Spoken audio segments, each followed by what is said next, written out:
Video momen pilu ayah menangis saat wakili wisuda anaknya di Unesa yang meninggal dunia. Momen seorang ayah menangis pilu saat mewakili wisuda anaknya yang meninggal dunia. Seorang ayah itu bernama Dateng Eko. Ia pergi jauh dari Ngawi ke Surabaya. Eko merasakan langkah berat ketika hadir di kampus anaknya tercinta, Universitas Negeri Surabaya atau UNESA.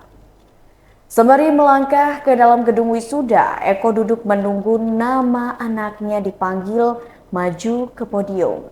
Ia juga membawa satu bingkai foto. Eko pun menangis, bahkan sulit rasanya untuk tidak berhenti menangis.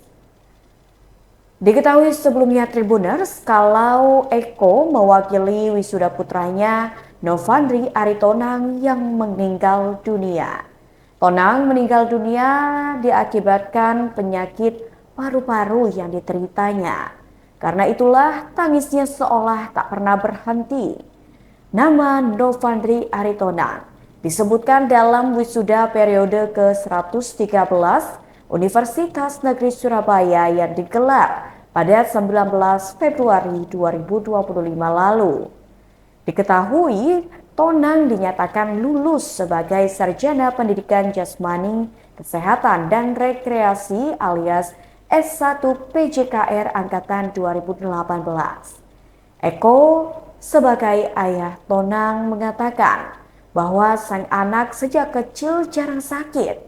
Akan tetapi Tribuners, Tonang memiliki kebiasaan berlatih hingga larut malam dan mandi setelah berolahraga. Ternyata kebiasaannya ini membuat kesehatan Tonang memburuk hingga akhirnya terkena penyakit paru-paru. Kendati demikian, Tonang tetap berjuang untuk menyelesaikan skripsinya dan akhirnya berhasil menyelesaikannya pada Agustus 2024 lalu.